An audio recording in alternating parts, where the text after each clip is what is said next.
નમસ્તે મિત્રો, આપ સૌ સાહિત્ય પ્રેમી વાચન પ્રેમી મિત્રોનું ઓડિયો ગુજબુક્સમાં સ્વાગત છે. અત્યારે આપણે વાંચી રહ્યા છીએ વર્ષના પ્રત્યેક દિવસ માટે એક એમ 365 સુંદર સંદેશાઓ સાથેનું આ અદ્ભુત પુસ્તક ઉઘડતા દ્વાર અંતરના. સપ્ટેમ્બર 26. હળવા તાણમુક્ત થાઓ અને જાણો કે દરેકે દરેક બાબત માટે સમય હોય છે. હર કોઈની પાસે સમય તો સરખો જ હોય છે, પણ એને તમે કઈ રીતે વાપરો છો તે મહત્ત્વનું છે.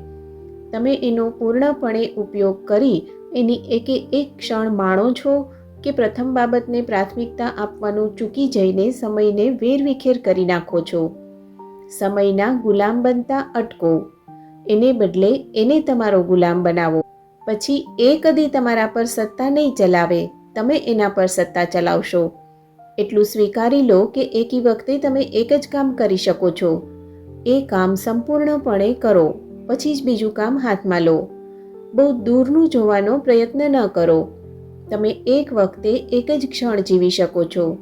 બહુ આગળનું આયોજન કરવાનો તમે પ્રયત્ન કરો તો તમારી યોજના પ્રમાણે બધા કામ પાર ન પડે ત્યારે તમે ખૂબ નિરાશ થઈ જાઓ એમ બને.